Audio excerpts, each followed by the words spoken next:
మీకు రాష్ట్రం అనే భావన లేదు, దేశం అనే భావన అస్సలు లేదు, కనీసం కులం అనే భావన అన్న లేదా. మన కులం వాళ్ళు కూడా నాకు ఓట్లేరా అని చెప్పి కులాన్ని రెచ్చగొట్టింది ఎవరు? పవన్ కళ్యాణ్, నువ్వు కదా. అడ్డగోలుగా మాట్లాడితే పర్యవసనాలు తప్పవా? ఎవడి మీద ఎత్తున్నావు? నీ జనసేన కార్యకర్తల మీద ఎత్తున్నావా?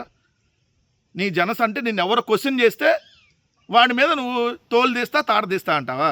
ఇక్కడ చూడండి, భరిస్తాం, సహిస్తాం, అవసరమైతే తాట తీస్తాం. ఎవడని తీస్తావు తాట? ఏమంత తీటగా ఉందా నీకు?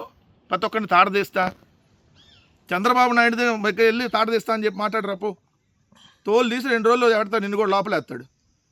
అంటే నిన్ను ఎవడు క్వశ్చన్ చేస్తే వాడు నీకు పేటీఎం గాళ్ళు, మీ పార్టీ వాళ్ళకి. జర్నలిస్టులు క్వశ్చన్ చేస్తే వాళ్ళు పేటీఎంలే, వైఎస్ఆర్సీపీ వాళ్ళు క్వశ్చన్ చేస్తే వాళ్ళు నీకు పేటీఎంలే, జనసేన వాళ్ళు నీ కార్యకర్తలు నీ నాయకులు నేను క్వశ్చన్ చేస్తే వాళ్ళు నీకు పేటీఎంలే.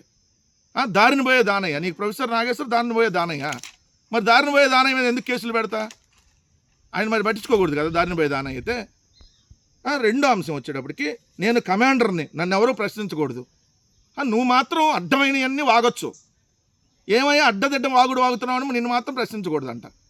ప్రశ్నిస్తే కేసులు పెడతావు. ఇదేనా రాజకీయం? ఆంధ్రప్రదేశ్లో బీజేపీ నాయకులు ఎందుకు మాట్లాడలేదు అంటున్నావు? ఏం ధైర్యంగా అడిగే దమ్ము లేదా? బీజేపీ అధ్యక్షుడికి ఫోన్ చేసి ఎందుకు మాట్లాడలేదని ఏం కొడతారేం అల్లేవు నిన్ను?